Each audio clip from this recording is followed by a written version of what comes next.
Hi everyone, my name is Ryan, and my interpreter is also Ryan. My senior internship was at Strong Memorial Hospital. Last year, a student named Lucia had her internship at Strong, which is where I initially got the idea. Although my mentor was different than her.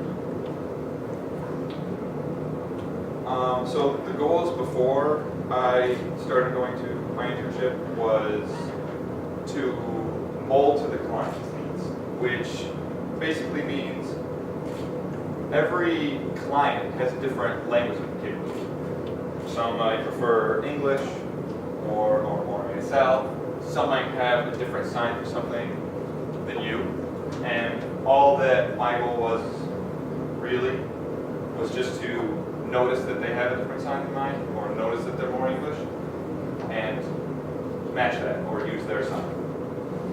And which was interesting, because later on, that goal kind of changed. I was talking with CDI at Strong, and I quickly realized I was talking, so I started signing. Hi. Excuse talking, CBI, the things. Welcome to the presentation.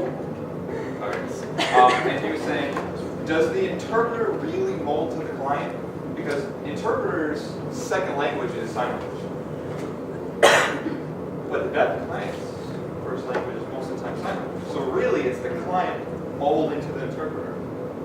So that kind of threw that whole goal right out the window for us. But it was still something that I do in regards to signs that the client would use, or basically their preferences.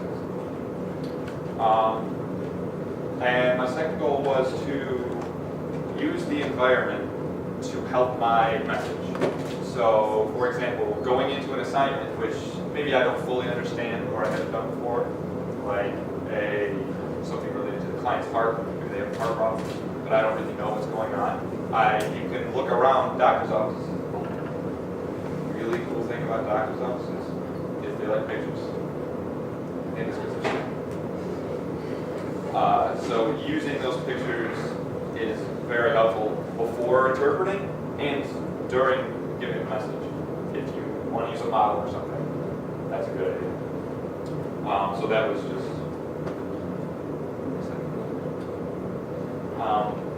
the team at Strong is over 30 interpreters. Not all of them are on site all the time. Usually there's 8 and 2 CDIs.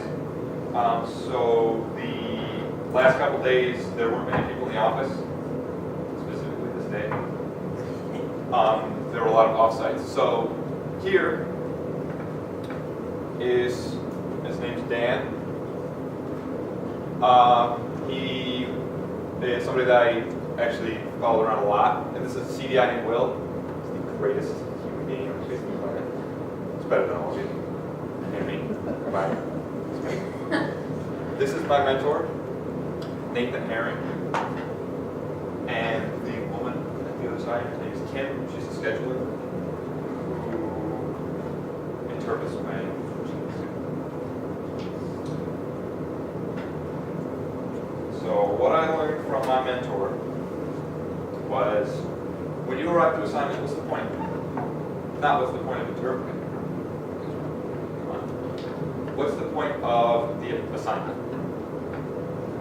Is this, well, I was always medical for the most part, so is this a heart doctor? Is this about diabetes? Is this a mental health? And why are we here?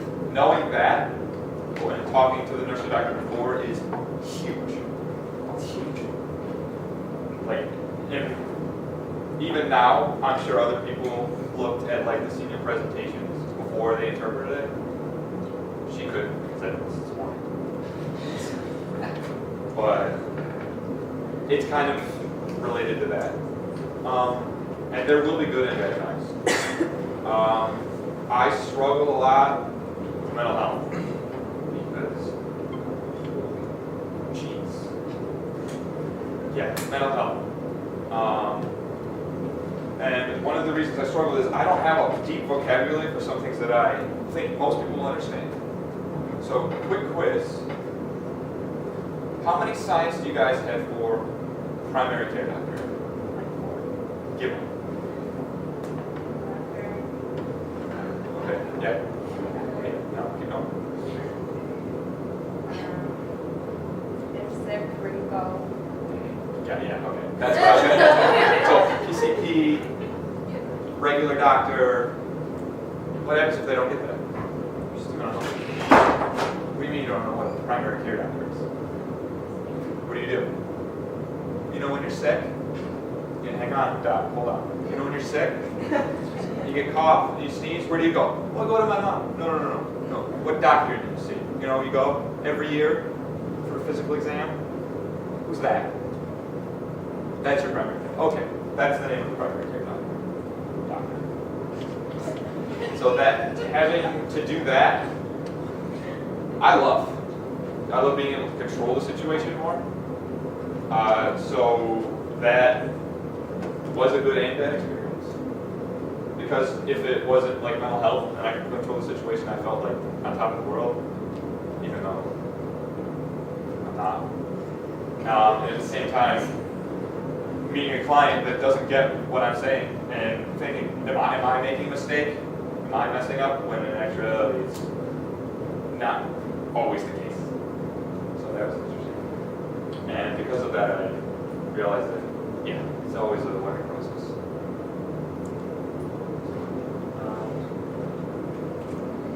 To the juniors, find a mentor. I know everyone else said it already. Find their families. Stop. But don't just find one. That's my addition. Don't just find one. For my internship, I had 10 people give me feedback in like a week. It's amazing. Somebody might say, oh, change this. Another interpreter might say, no, that's good. That's what the client wanted, or blah, blah, blah, or yeah, change that. So you can take it and edit with a grain of salt, or you can compare it. I don't know how to say it. Go to interviews. Screen with agencies. What do you got to lose? Do it. There's 3 in Syracuse, 3 in Rochester. Just go. Do it. That's it. I finished my hours in April, so I kind of stopped logging them because I got like 40 hours a week and like 5 hours a day.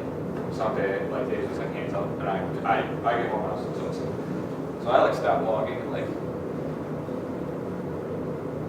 end of April. No, March. Sorry, March. So I didn't put up my hours.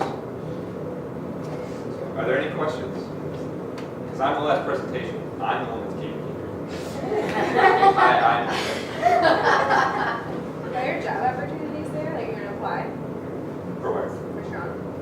Yeah. Oh, okay. So when I got to Strong, Sorry. I was saying, yeah, look, this is what I want. I want to come here. This is exactly. I know I want it. Like I observed it last summer. Like I know what the general like I know what I need to do. I know I'm not great, but I want to do this. Every single interpreter there has been working for at least 10 years because that's the top medical hospital in like New York State for interpreting. They have like 4 CDIs. They have everyone there is amazing. They all worked at Sorensen for like an RIT, and they're all amazing. And it's not to say that we aren't amazing, because we are. But they require medical certification and blah, blah, blah. So if you want to get in medical, start something somewhere else, which is what I want to do. Syracuse. Hi. Syracuse. Right on. So, a lot of things sometimes get hired out from Strong, but I'd say go to Sorensen or something else before trying to get into Strong, but still making the contact because they have 30 people on staff. Like, so I can give you contact information to go in and observe, but not to stonewall you. Strong will have it for a while, and that's something that I took a long time to pursue. Because I was like, I'm already here. I took the shots. Let me in. So, and I'm sorry. I'm horrible. Thank you for coming, mentors, juniors, classmates. That was my